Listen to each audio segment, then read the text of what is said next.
पानी से अति पातला, धुआं से अति झीन, पौनों ते उतावला, दोस्त कबीरन कीन। पानी से जो बहुत पतला है और धुआं से बहुत झीन है और हवा से भी अधिक चंचल है, ऐसे मन से लोगों ने मित्रता की है। मन चंचल और मन स्थिर, इतने में जीवन का वारा न्यारा है। मन चंचल होता है, मन स्थिर होता है। स्थिर मन सुखद है, चंचल मन दुखद है। वही मन है चंचल हो जाता है, स्थिर हो जाता है। स्थिर हो जाता है तो अमृत दाता है, चंचल हो जाता है तो दुख दाता है। इस बात पर ध्यान देना चाहिए और साधक को अपने मन को स्थिर करना चाहिए। मन स्थिर क्यों नहीं होता है? क्योंकि भोग चाहता है। कारण से कार्य होता है, बिना कारण के कार्य नहीं होता है।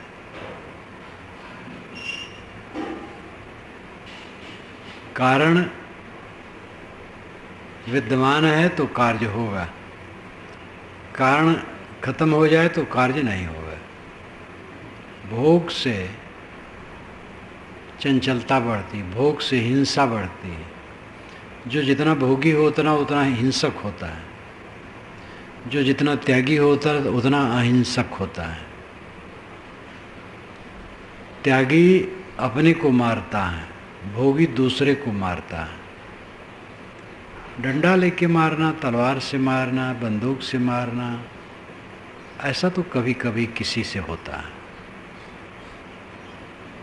हर क्षण दूसरे को मारने की प्रवृत्ति मनुष्य में है। दूसरे की बुराई देखना, दूसरे की आलोचना करना, दूसरे की प्रतिक्रिया में पड़े रहना, दूसरे को दुखी देखने की चेष्टा रखना, ये मारना ही है। दूसरे के हक को मारना, दूसरे को बेवकूफ़ बना करके अपना उल्लू सीधा करना, ये सब हिंसा है। जो जितना त्यागी होगा उतना अहिंसक होगा, जो जितना भोगी होगा उतना हिंसक होगा। जिसे चाहिए तो दूसरे का हक मारेगा, जिसे नहीं चाहिए वो हक नहीं मारेगा। और जो आवश्यक चीज़ें हैं वो बिना चाहे आती हैं। काम करो,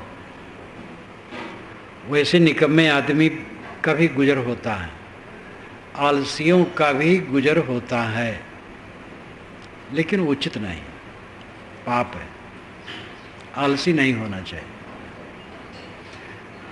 अपनी श्रेणी में मेहनती होना चाहिए।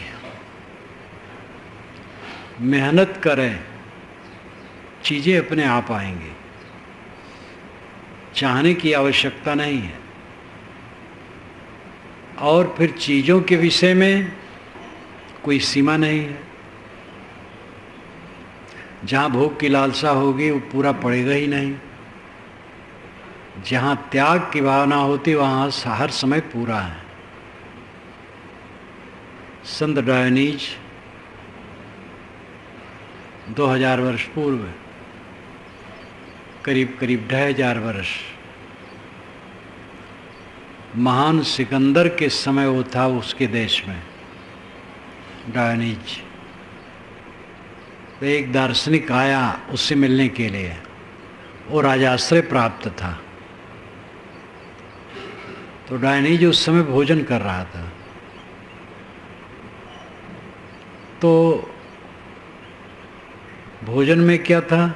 सूखी रोटी और मसूर की दाल। मसूर की दाल बढ़िया नहीं होती, अरहर की दाल बढ़िया होती, फिर मूंग इत्यादि है। तो मसूर की दाल और सूखी रोटी खा रहा था।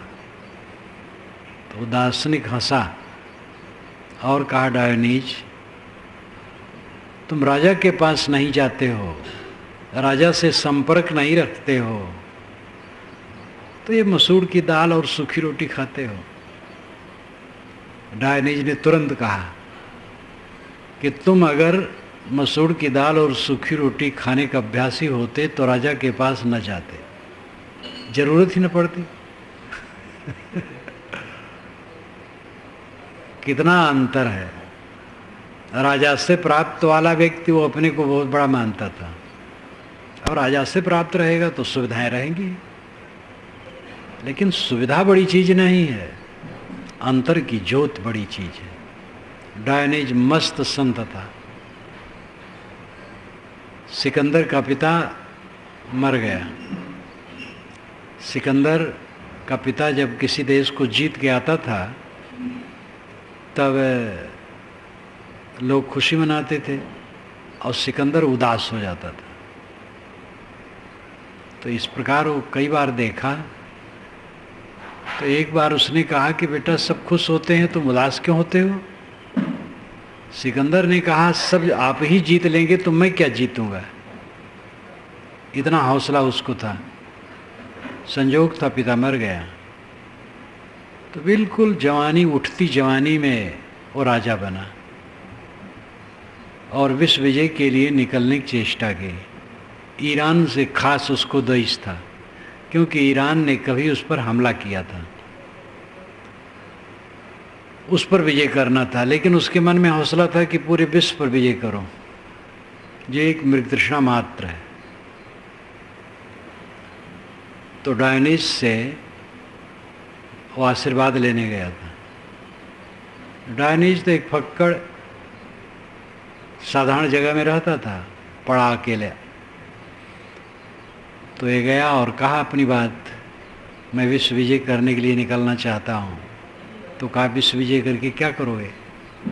कहे तब सुख से रहूँगा, जब विश्व विजय कर लूँगा तब सुख से रहूँगा। डायनीज ने कहा मैं सुख से हूँ, आ जाओ मेरे पास। तो सिकंदर स्तब्ध रह गया। फिर सिकंदर ने कहा कि आप अपनी सेवा के लिए कुछ बताइए, मैं सेवा करूं। तो कहे तुम धूप लेके खड़े हो, हट जाओ, बस सेवा हो गई। ठंड का महीना था तो सूरज की तरफ वो खड़ा था, तो डायनीज का धूप उसकी छाया में खो गई थी। तो कहा हट जाओ तुम, धूप मिले बस सेवा हो गई। जो मसूर की दाल और सूखी रोटी खाता है वो बादशाह से सेवा की क्या जरूरत है। तब जब सिकंदर वहाँ से चला तो मंत्रियों से कहा कि या तो मैं डायनीज की तरह साधु बनूंगा और या तो चक्रवर्ती। दोनों नहीं बन पाया। चक्रवर्ती बनने की इच्छा है उसको, वो साधु बन पाएगा। वैसे ऐसे लोग साहसी होते, जिधर सिर्फ घुमा दें अपना मुख उधर ही वो विजयी होंगे। जो दुनिया के बड़े बड़े डाकू और लुटेरे थे, अगर वे साधु होते तो बहुत बड़े साधु होते, और दुनिया के जो बड़े बड़े साधु हैं वो लुटेरे होते तो बहुत बड़े लुटेरे होते। क्योंकि मनोबल होता है, वो जिस तरफ जाते हैं उसी तरफ बढ़ जाते हैं। शक्ति वही है, शक्ति जिधर लगा दिया जाए। सिकंदर अनेक देशों को रौंदता हुआ ईरान पर भी विजय करके भारत आ गया। भारत के पश्चिम और उत्तर क्षेत्र पर युद्ध किया। पुर नाम का राजा, उससे युद्ध किया। पुर को हारना पड़ा। सिकंदर बहुत कुशल था। घोड़े की सवारी, इधर हाथी की सवारी। पहले तो वो लोग डरे, हाथी का हुजूम कभी उन्होंने ऐसा नहीं देखा था, भीम का है काले काले। लेकिन अब घोड़ों की फुर्ती हाथी में कहाँ हो सकता है। और फिर सिकंदर की कम उम्र होते हुए भी युद्ध कुशल, नीति कुशल, महासाहसी, जीने मरने का डर नहीं, पुर पर विजयी हो गया। फिर पुर को घाव लगा, खुद भी घाव लगा। सिकंदर ने अपना आदमी भेजा कि पुर को बुला लाओ। जब आदमी सामने आया तो पुर ने उसको तीर मार दिया, समझा ये मारने आ रहा है। तो सिकंदर ने दूसरा आदमी भेजा कि मैं बुला रहा हूँ आ जाए, तो गया। सिकंदर ने कहा आपके साथ मैं क्या व्यवहार करूँ? तो उन्होंने कहा जैसे राजा राजा के साथ व्यवहार करता है। तो इसको सुन करके सिकंदर बहुत खुश हुआ कि पुर घबराया नहीं, हीन भावना से ग्रस्त नहीं हुआ। अंत में आप लोग सुने ही होंगे कि सिकंदर की सेना थक चुकी थी, तत्काल विजय भले हो गई थी, लेकिन आगे उसको आशा नहीं थी कि विशाल भारत पर हम विजय कर पाएंगे, और सब लौटने की चेष्टा कर ली। एक बार तो ये भी हल्ला हो गया कि सिकंदर मारा गया। फिर तब सिकंदर घोड़े पर बैठ करके पूरी सेना की छावनी में भ्रमण किया, जिससे लोग समझे कि ऐसा नहीं हुआ। अंत में थक गए थे और उसको लौटना पड़ा। तो जितना उसने विजय किया था भारत का, लौटा दिया पुर को, लेकिन अपना सरदार रख दिया कुछ हिस्सों पर, लौट गया। रास्ते में भी उसकी शैतानियत सीधी यूनान नहीं गया, जहाँ देखो तहाँ लड़ता गया, बीच में मारा गया। तो सिकंदर जैसा साहसी था, योग्य था, उल्टा रास्ता चला। जिसके जीवन में युद्ध है उसके द्वारा राज व्यवस्था बढ़िया नहीं होती है, और जो युद्ध कम करता है, नहीं करता है, व्यवस्था अच्छी होती है। भारत का विकास हो रहा है, युद्ध में फंस जाए तो विकास रुक जाएगा, ह्रास शुरू हो जाएगा। तो मैं कह रहा था कि साहस, बल, मनोबल सबसे बड़ा बल है। शरीर दुबला पतला हो, मोटा हो, वो खास महत्व नहीं रखता। मन का बल होना चाहिए। वही मन हमें बांधता है, वही मन खोलता है। मन विवेक में बलवान है तो खोलता है, और अविवेक में डूबा है तो बांधता है। इसलिए अपने मन को संभालो।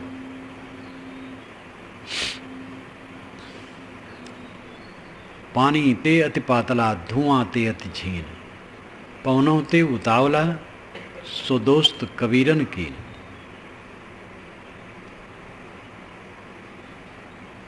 इतना सूक्ष्म मन से लोगों ने दोस्ती की। सदगुरु कबीर कहते हैं तुम अपने को संभालो, अब तय समर संहार। इस मन के युद्ध में अपने को संभाल ले। हो हुजूर, तुम हुजूर हो। मैं खड़ा होकर कहता हूँ, सदगुरु वचन सुनो हो संतो, मत लीजिए सिर भार। हो हुजूर, ठाड़ कहता हूँ, अब तय समर संहार। सदगुरु वचन सुनो हो संतो। कबीर साहब के मन में सदगुरु के प्रति अनन्य निष्ठा थी। बारंबार वे सदगुरु की याद करते हैं।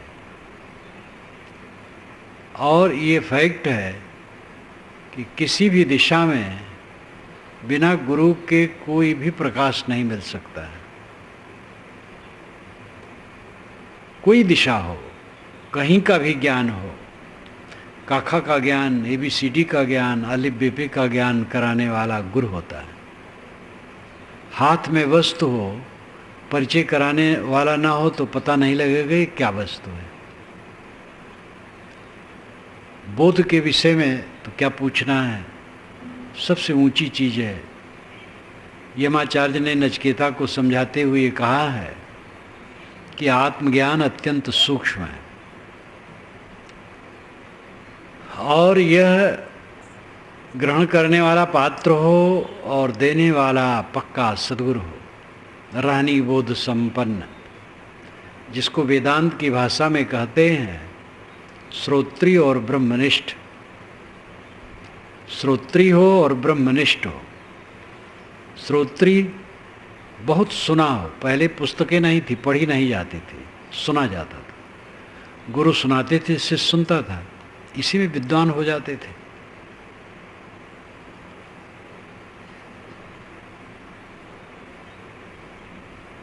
चंगेज खां पढ़ा लिखा नहीं था, अनेक देशों पर राज करता था। जवाहरलाल ने लिखा है कि आश्चर्य होता है, बिना पढ़े लिखे इतने देशों पर राज करता था। बुढ़ापा में वो जान पाया है पढ़ने लिखने जैसी बात, तो अपने आदमियों को लगाया है तुम लोग पढ़ो लिखो, अपना नहीं पढ़ा। और उसकी प्रवृत्ति गलत थी, मार काट की, वो अलग विषय है, लेकिन था वो भी मेधावी। बाबर की बात ऐसे ही है। खूंखार लोग जो हुए हैं उनमें बल था, मनोबल था। वही मनोबल अपने तरफ लौट आए तो क्या पूछना। सदगुरु वचन सुनो हो संतो, ऐ संतो सदगुरु के वचन सुनो और ग्रहण करो। मत लीजिए सिर भार, सिर पर बोझा मत उठाओ। ये मन का बोझा, मन की मान्यता, मन की अहंता ममता मत ला दो। अपने को जितना नंगा करते जाओगे उतनी शांति मिलेगी। नंगा कर दो, पूरा नंगा कर दो। ये कपड़े छोड़ करके नंगा करना नहीं, ये तो शरीर जब तक है पहनना चाहिए। विवेक से कपड़े को अलग कर दो, तुम कपड़े नहीं हो, फिर चाम नहीं हो, फिर मांस नहीं हो, रक्त नहीं हो, हड्डी नहीं हो, टट्टी पेशाब नहीं हो, मन बुद्धि प्राण नहीं हो, तुम शुद्ध चेतन हो। शुद्ध चेतन हो तो देह नहीं हो, तो माँ बाप नहीं हो, पुत्र नहीं हो, पिता नहीं हो, गुरु नहीं हो, शिष्य नहीं हो, साला नहीं हो, जीजा नहीं हो, धनी नहीं हो, निर्धन नहीं हो, शूद्र नहीं, ब्राह्मण नहीं, हिंदू नहीं, मुसलमान नहीं। तमाम रोग लगा है, तमाम चेहरे चिपके हैं, नकली नकली। इसलिए हमारा असली चेहरा छिपा है। इस सारे चेहरे को फाड़ करके फेंक दो। मत लीजिए सिर भार। साधना यही है, धुनना। धुनिया रुई को धुनता है, तो बड़ी बड़ी मशीनें हैं धुनने की। धुनी हुई रुई मैंने एक कारखाने में देखी, जहाँ सूत बनाया जा रहा था। वो मैनेजर ने बुलाया और मेरा कार्यक्रम था पास में, बड़ा कारखाना था सूत बनाने का। तो हाथ से धुनी हुई रुई तो अनेक बार देखा था, लेकिन मशीन से धुनी हुई रुई क्या पूछना। रेसे रेसे अलग। कहे महाराज इसमें कुछ ज़रूरत हो तो ले जाएं। मैंने कहा मैं क्या करूँ। धुनी हुई रुई काफ़ी स्वच्छ कोमल, धुना हुआ मन निर्मल स्वच्छ कोमल। मन को धुनो।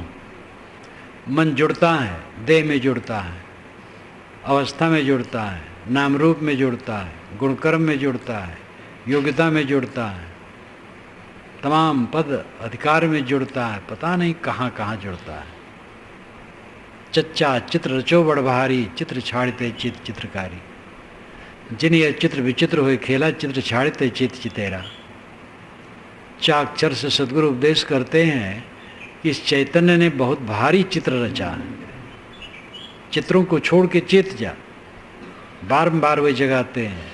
नकली चित्रों में हम फंस गए हैं।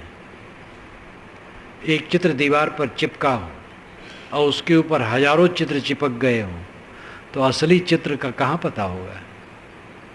वो हजारों चित्र जब हटाए जाएं, तब असली चित्र का पता लगेगा। हमारे चेतन चित्र पर नकली चित्र बहुत चिपक गए हैं। अब उन्हीं का रात दिन जप है। शरीर उसका आधार है, मुख्य। शरीर की अवस्थाएं बदलती हैं और गुण कर्म स्वभाव, उपलब्धियां, पद, अधिकार, ये सब बहुत चीज़ें उससे जुड़ जाती हैं और उसी में अपने को हम जोड़ते रहते हैं। अपने को नंगा नहीं कर पाते। अकेले में बैठो, विवेक करो, शरीर में नहीं हूँ, प्राण में नहीं हूँ, मन बुद्धि में नहीं हूँ, योग्यता में नहीं हूँ। मेरी योग्यता है, काव्य की योग्यता है, लेखन की योग्यता है, कला की योग्यता है, व्यवसाय की योग्यता है, राजनीति की योग्यता है, कानून की योग्यता है। ये नकली है, औपाधिक है, क्षणिक है। मेरे में नहीं, मेरे में कुछ नहीं। विचार करके एक एक पर्दे को हटाते चले जाओ, कुछ मेरे में नहीं है। सब कुछ हट गया, तब नंगा रह गया चेतन। केवल उस केवल भाव में स्थित हो। ये केवल भाव की स्थित, यही कैवल्य है, यही अद्वैत है, यही परम शांत है। मूंज में से सीख निकाल लेने की बात उपनिषद में आती है। सीख, मूंज घास होती है, बड़ी ऊंची ऊंची, ऐसी होती है छत तक पहुंच जाएगी, इससे भी ऊंची चली जाती है। पतले पतले पत्ते, कई हाथ के, छोटे भी होते हैं, ज़्यादातर तो छोटे नहीं होते। और उसमें बीच में एक लकड़ी होती है जो साफ चिकनी होती है, उसको सीख कहते हैं। और ऊपर से सीख पकड़ो तो एकदम साफ निकल आती है, जैसे इशारा करो निकल आती है। उसमें जैसे धारा है, साधारण जुड़ा रहता है। प्रकृति की बनावट ऐसी रहती है, जैसे ऊपर पकड़ो साफ निकल आता है। इसी प्रकार जैसे मूंज में से सीख निकाल ली जाती है, वैसे इस देह में से और मान्यताओं में से अपने आत्मा को निकाल लो। जो जानता है, समझता है, संस्कारों का दृष्टा है, संस्कारों का धारक है, ज्ञाता है, जो जागृत को जानता है, स्वप्न को जानता है, सुषुप्त में अभाव को जानता है, सब समय जो जानता है, सुख जानता है, दुख जानता है, अनुकूल प्रतिकूल संवेदनाओं को जानता है, सबको जानने वाला चेतन है, आत्मा है, वही आप है। अपने आप को सब में से निकाल लो, ये सच्चा भजन है। सारी आग बुझ जाएगी। अनेक साधकों ने अपने को साधा है इसमें, तब बताया है। वैदिक है, ये घास फूस वनस्पतियों को औषध वेद में कहा गया है। सारी वनस्पतियां औषध है। मेधावी लोगों ने इसका प्रयोग किया है, प्रयोग करके अंदाज करके फिर वो दर्जनों लोगों पर, फिर सैकड़ों लोगों पर, तब निर्धारित औषध बनाई है। तभी औषधि चल रही है। ऐसे ज्ञान के क्षेत्र में साधकों ने स्वयं को साधा है। साध साध करके तब उन्होंने कहा है, और मोक्ष का द्वार खोला है। तो हमारे पूर्वजों ने जो परंपरा से हमें दिया है, वो अमोघ बल है। विनम्रता पूर्वक उस पर छान विचार करना चाहिए और उसको ग्रहण करना चाहिए। कदाचित उसमें भ्रम हो तो उसको हटा देना चाहिए। साधक के नाम पर ऐसे भी हुए हैं जो पहुंचे हुए नहीं थे, जो भावुक थे, और साधक के नाम पर ऐसे भी थे जो व्यवसायी थे, वे साधक नहीं थे। संत उनका नाम था, ऋषि नाम था, ज्ञानी नाम था, लेकिन वो व्यवसायी थे। और धर्म का, साधना का, कल्याण का व्यवसाय करके लौकिक उपलब्धि उनकी इच्छा थी, इसलिए उनका कथन सच नहीं है। जैसे गंगा में नहाओ पाप कट जाएगा, ये सच नहीं है। कोई भी नदी में नहाने से पाप नहीं कटता है। पाप तो मन का विकार है, छोड़ने से कटेगा। गंगा नर्मदा कहीं नहा करके निकले कोई और काम क्रोध लोभ मोह से रहित हो जाए तो माना जाएगा कट गया पाप। और गंगा में से निकला और फिर वैसे वैसे है, वैसे मन है, कहाँ कटा?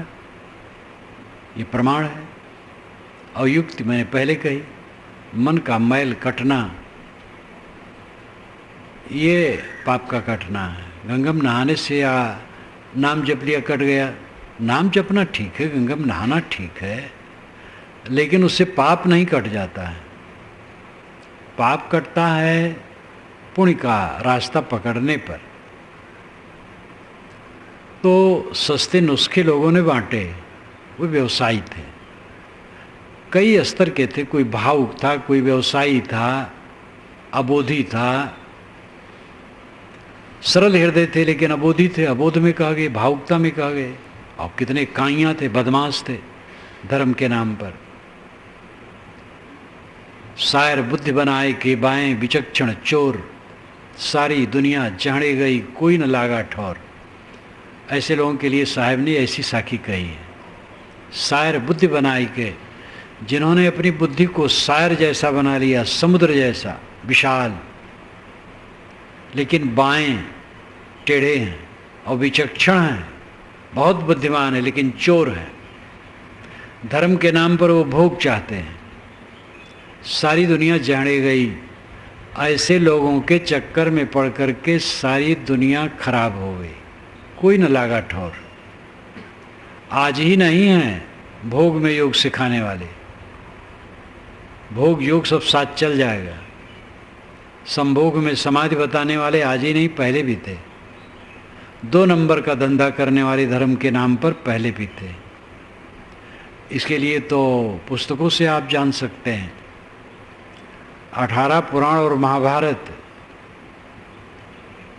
इनमें से छांटा जाए तो 40,000 श्लोक ऐसे मिलेंगे जो चमत्कारी हैं, जिसको पढ़ करके आदमी भटक जाएगा। गायत्री का जप सारे पापों का नाशक है।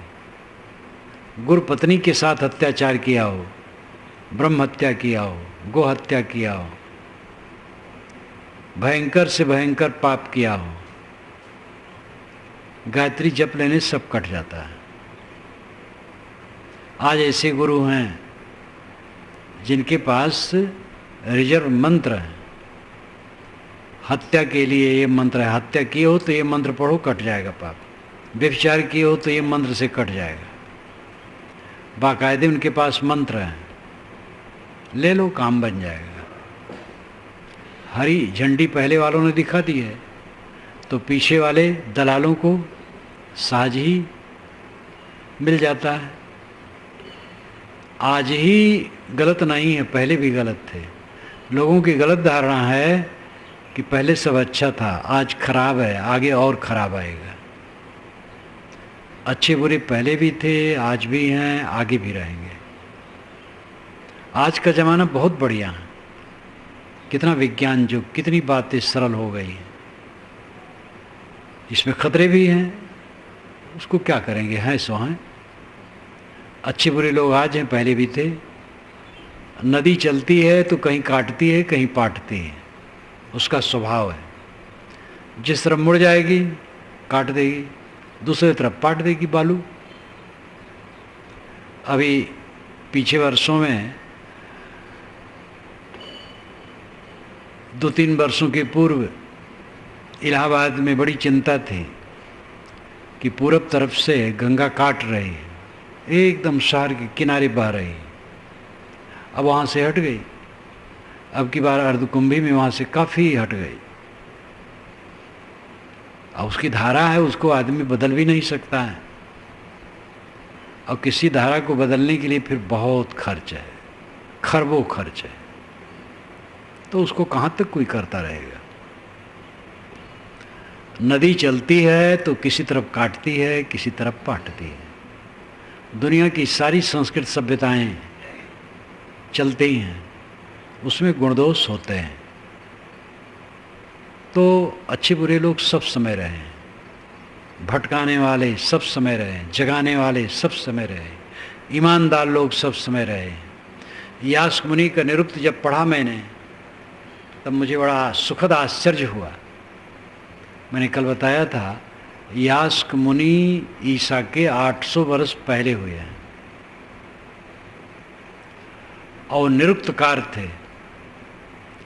वेद के मंत्रों से, वेद के शब्दों का उन्होंने प्रतिपादन किया है भाष्य करके, ये शब्द का ये अर्थ है।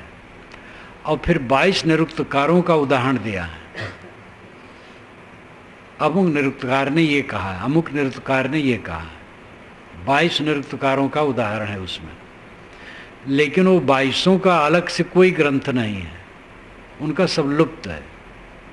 आजकल वेदों का निरुक्त ग्रंथ केवल यास्क मुनि का है बस, और उसमें 22 निरुक्तकारों का उदाहरण है।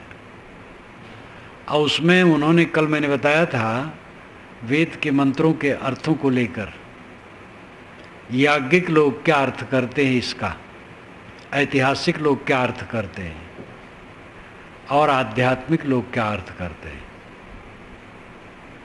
ऐसे कई दृष्टिकोणों का अर्थ उन्होंने बताया। जहाँ आत्मज्ञानियों के विषय में उन्होंने कहा है, वहाँ जो अर्थ बताया है बिल्कुल लगता है जैसे पारक सिद्धांत है।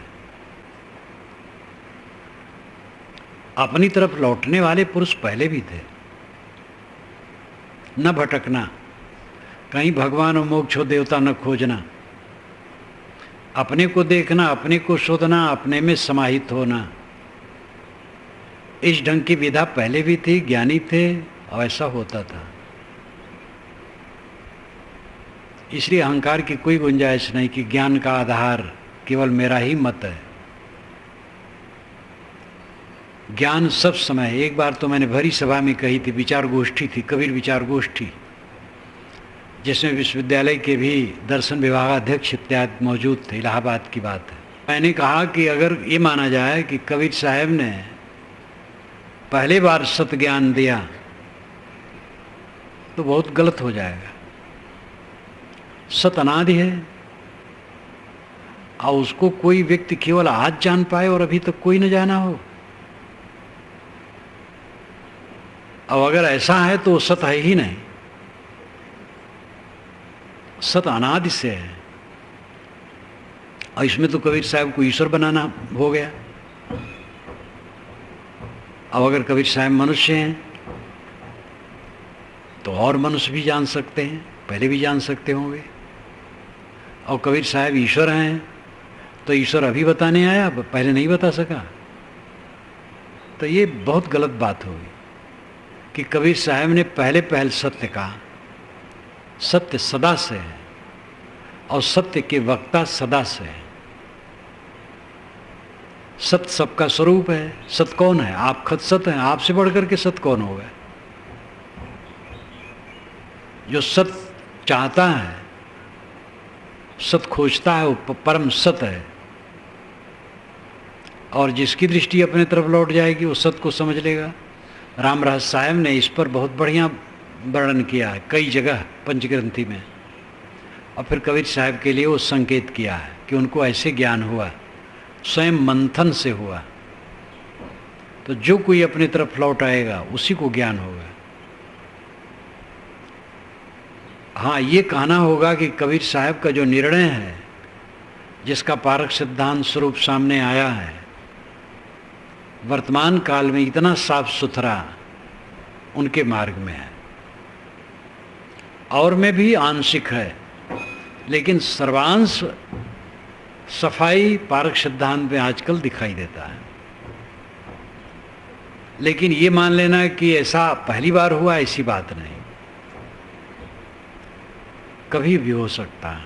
अब चमत्कार को ही देखो, पारक सिद्धांत पूरा का पूरा चमत्कार से रहित है और कोई मत नहीं जो चमत्कार से रहित हो। बौद्ध मत में चमत्कार हजार भरा है। अम्बेडकराइज्ड साधु लोग भी जो बड़ा चमत्कार के खंडन करने वाले मानते हैं। बुद्ध पैदा हुए जो जब चले तो उनके पैर के नीचे कमल के फूल खिल गए, कहते हैं। तो गोरखपुर में एक सभा हुई, तो इसमें एक चिंतक थे, उन्होंने अंत में झाड़ा कि कोई बच्चा पैदा होता है वो चल पाएगा? जानवर का बच्चा पैदा होता है तो कूदने लगता है, आदमी का बच्चा नहीं। तो आज भी बौद्ध मत में खूब चमत्कार भरा है, जैन में तो महाचमत्कार है ये, हिंदू समाज में सब जगह चमत्कार। आर्य समाज ऐसा चमत्कार नहीं मानता, लेकिन वो सारा चमत्कार ईश्वर में भर देता है। ईश्वर ने किताब बनाई है और उसी की किताब अनादि अनंत है, और ईश्वर के जिम्मे इतना काम कर दिए कि फिर दूसरी जरूरतें नहीं है। इतना चमत्कार ईश्वर में भर दिया गया कि हद है। तो चारों तरफ नजर दौड़ाने से लगता है कि चमत्कार से बिल्कुल रहित स्वरूप ज्ञान का विषय पारख सिद्धांत कहता है। लेकिन ये नहीं कहा जा सकता है ऐसा पहली बार कहा गया है, अनेक बार कहा गया होगा, आगे भी कहा जाएगा। पारख शब्द न कह करके भी सत्य को कहा जा सकता है। तो शब्द तो मनुष्य बनाता है, जैसे कल मैंने कहा था जीव, आत्मा, ब्रह्म, ये शब्द आप बनाए हैं, लेकिन स्वयं को आप नहीं बनाए हैं। स्वयं तो स्वयंभू है। जो जानने वाला है, जो शब्दों का रचयिता है, शब्दी है, शब्दी को शब्दी नहीं बनाया है। जैसे मान लो ईश्वर, तो ईश्वर को ईश्वर बनाया है? ईश्वर तो सदा है, वो ईश्वर ही जीव है और कहीं ईश्वर नहीं, आत्मा ही है। तो आप स्वयं सत्य हैं, लेकिन आप जितने शब्द बनाते हो आपकी रचना है। वही शब्द कहीं चलता है, कहीं नहीं चलता है। कहीं वही शब्द गाली है और कहीं वही शब्द प्रिय है। तो शब्दों का रचयिता मनुष्य है। शब्द से हट करके शब्दी अपनी तरफ लौटे।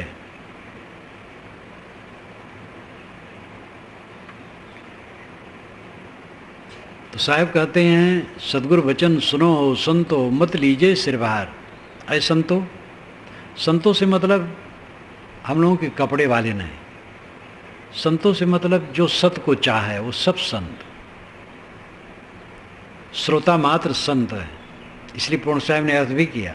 संतों कहिए श्रोता, संतो शांत स्वरूप, संतों कहिए जीव को निर्वारित निज रूप।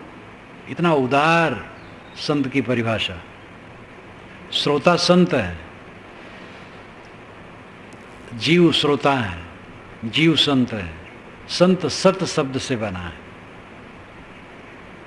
इसलिए संस्कृत में जहाँ संत, संति इत्यादि आता है वहाँ होने का, अस्तित्व का अर्थ होता है, महात्मा का नहीं। पाली भाषा में भी है, लेकिन धम्मपदम में संत शब्द महात्मा के लिए आया है, सत्य के लिए भी आया है, महात्मा के लिए भी आया है। मैंने उसमें लिखा है। और इसलिए जो कुछ लोग ये मानते हैं कि ईसाई संत को सेंट कहते रहे, और वह भारत में जब आए तब संत शब्द प्रचलित हुआ। तो दक्षिणी भारत में पहले प्रचलित हुआ, तो संस्कृत के पंडितों ने व्यंग में संत कहा। अगर कहीं संत कहा तो व्यंग किया। ईसाई मत के सेंट को उसी से नकल करके हिंदुओं ने संत कहना शुरू किया। तो संस्कृत के पंडितों ने व्यंग किया संत। आचार्य लोग अपने को संत नहीं कहते हैं। आचार्य परंपरा अलग है, संत परंपरा अलग है।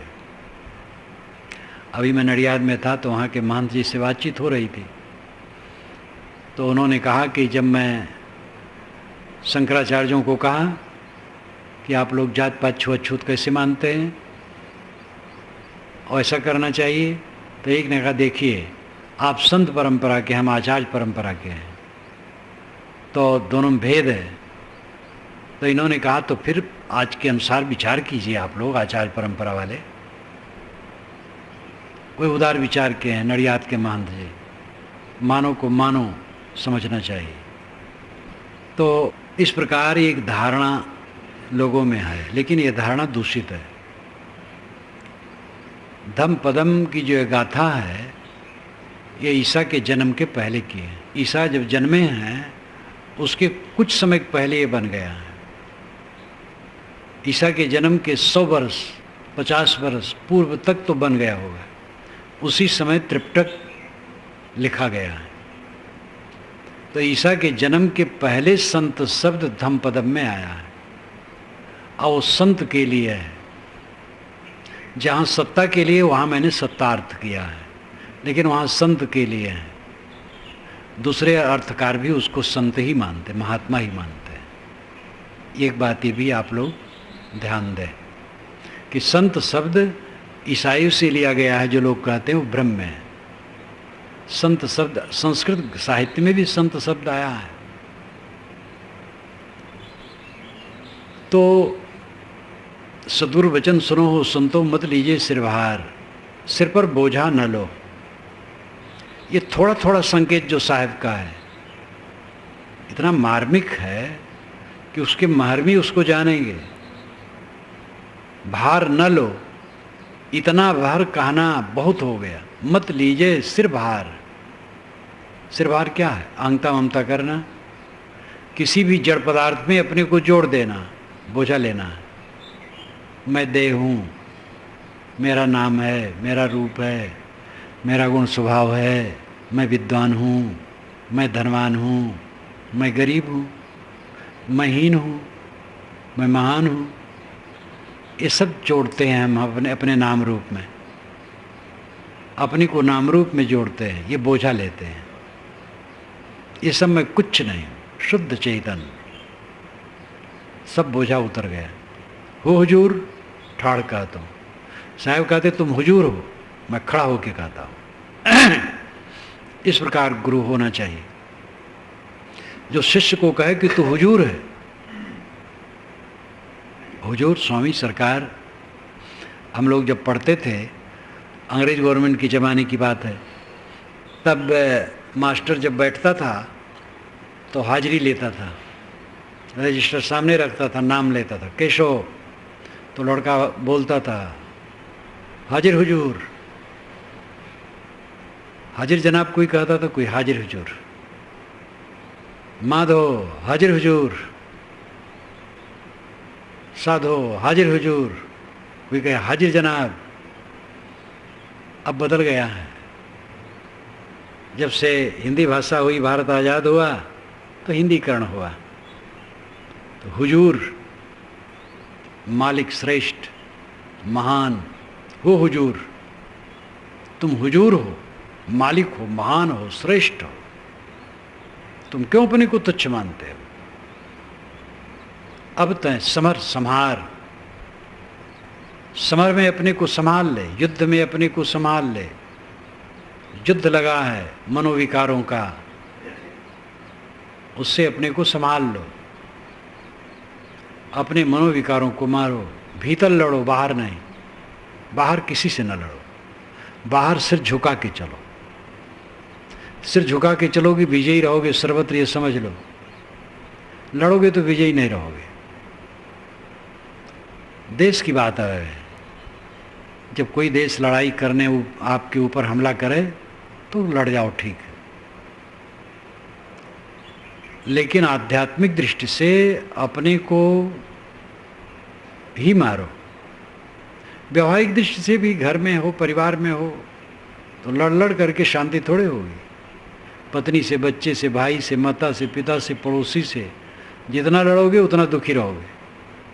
लड़ो ना, अपने को मारो, फिर सब दया करने लग जाएंगे। आपको कोई गाली दे, कई लोग गाली दे, आप चुप रहो और प्रतिक्रिया में न पड़ो, शांत रहो।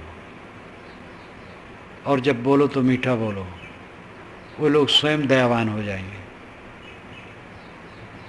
हमसे गलती कोई हुई, कोई हमें एकदम गाली दे रहा है हमारी गलती से, और हमने कहा हमसे गलती हो गई, फिर वो चुप हो जाए। गाली देना दूर, डांट भी नहीं पाएगा।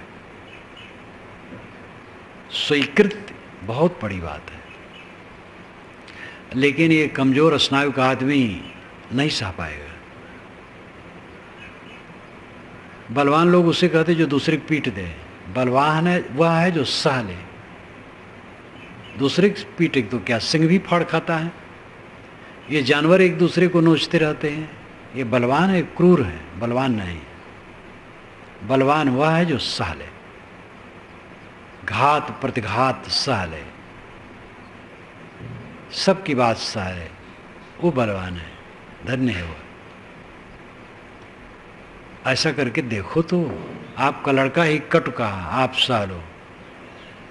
लड़के को सोचना पड़ेगा। लड़ के आनंद नहीं है, सह के आनंद है। देश की लड़ाई का अपवाद है, वो अलग विषय है। पहले बात तो देश की लड़ाई में सैनिक जाते हैं, तुम जाओगे नहीं। जरूरत पड़े तो लड़ो। मुझे याद आई, कई बार कहा करता हूँ आप लोगों के सामने, कलकत्ते के धर्मतल्ली के मैदान में मैं प्रवचन करता रहा। प्रवचन करके तब अलग बैठता रहा, अपनी कुर्सी वहाँ से हटवा लूँ, अलग बैठे। अभी भी जाता हूँ तो वैसे करता हूँ। तो प्रवचन किया, सैनिक भी खड़े थे वहाँ। तो सेना का बहुत बड़ा अड्डा है पास में ही। प्रवचन ख़त्म हुआ तो अपनी कुर्सी लेके मैं दूर घास में बैठ गया। सैनिक लोग आए, नौजवान, मुझे घेर लिए। कहे महाराज आपने अहिंसा पर बहुत कहा, एक दिन अहिंसा का काम किया जाए तो भारत का कच्चा बैठ जाएगा। मैंने कहा एक दिन हिंसा करना चाहोगे तो अपनी पत्नी को ही गोली मार दोगे, और जो आपस में खड़े हो एक दूसरे को गोली मारोगे। क्या आपस में कभी मनमुटाव नहीं होता? बात में फर्क नहीं पड़ता है? और आप लोगों के हाथ में तो गोली बंदूक है, तो एक दूसरे को मारोगे, हिंसा करोगे? अहिंसा की जरूरत हर जगह है।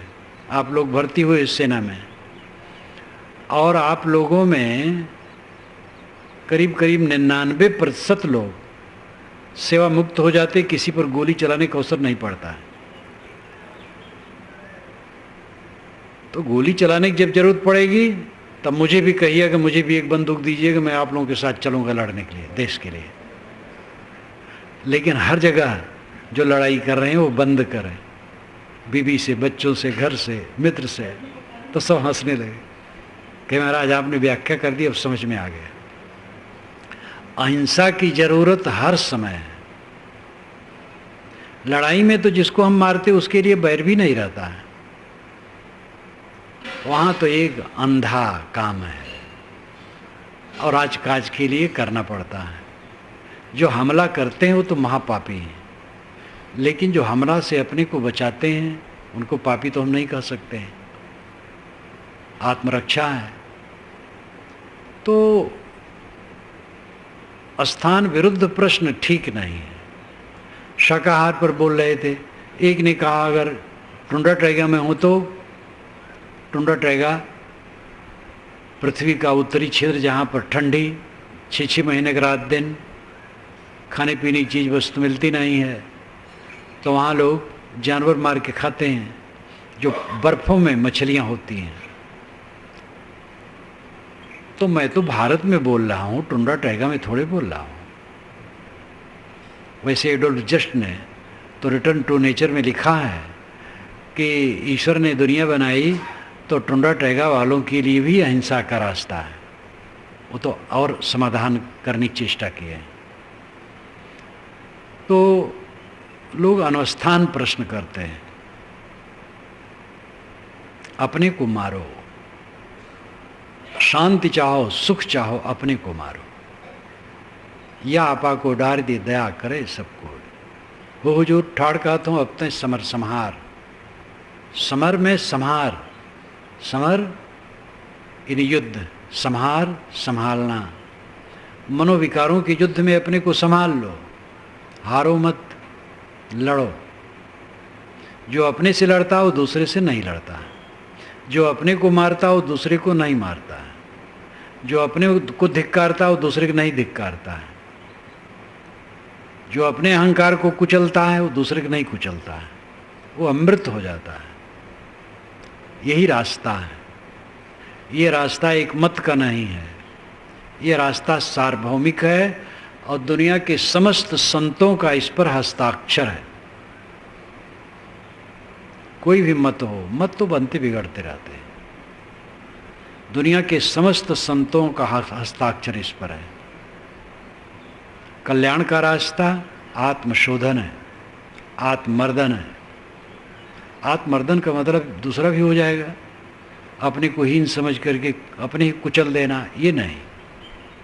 आत्मर्दन का अर्थ हो जाएगा अपने मन इंद्रियों का मर्दन, चेतन आत्मा का नहीं। भिन्न भिन्न स्थानों पर आत्मा का भी अर्थ भिन्न हो जाता है। आत्मनिग्रह गीता में आता है, तो यहाँ अर्थ होता है इंद्रियों का निग्रह। यहाँ आत्मा का अर्थ है इंद्रियां। आत्मा का अर्थ मन भी होता है और आत्मा का अर्थ चेतन भी होता है। ज़्यादातर आत्मा का अर्थ चेतन होता है, स्वसत्ता। लेकिन इन निकट की वस्तुओं को जो शरीर में हैं उनको भी आत्मा समय समय से कहा जाता है। आत्मविजय का अर्थ ही होता है मन इंद्रियों पर विजय। साहब कहते हैं सदगुरु वचन सुनो हो संतो, मत लीजिए सिर भार। सदगुरु का वचन ऐ संतो ऐ श्रोताओं सुनो, बोझा ना लो, न्यूट्रल कर दो अपने को, निष्पक्ष, अकेला, केवल तुम शुद्ध चेतन हो। तुम्हारे में कोई विकार, कोई प्रपंच नहीं है, प्रपंच शून्य हो। तथागत बुद्ध ने कहा है जो शून्य को देखता हो निर्वाण को देखता है। तो देखने वाला शून्य थोड़े है, सुनने जाने शून्य न हुई। पूर्ण साहब ने कहा, बुद्ध ने नहीं कहा कि तुम शून्य हो, उन्होंने कहा जो शून्य को देखता है, जो देखेगा वो शून्य कैसे होगा? शून्य को देख रहा है, स्वयं शून्य नहीं है। शून्य को जो देखता हो निर्वाण को देखता है। शरीर हमारा शून्य हो जाएगा तो क्या रहेगा हमारा? इस शून्य को जो देखता है, सारी उपलब्धियों को शून्य में देखता है, वो निर्वाण को देखता है। जो अपने शरीर के अंत को देखता है वो निर्वाण को देखता है। इसलिए अपनी अहंता ममता को मारो, मन पर विजयी हो, मन के दृष्टा रहो और जहाँ रहो तहाँ मन को देखते रहो। अहंकार जितना मरेगा मन उतना शीतल होगा और जितना अहंकार जागेगा मन गर्म रहेगा और जलाएगा। इस भेद को समझें और मन को वश में करें। स्वरूपम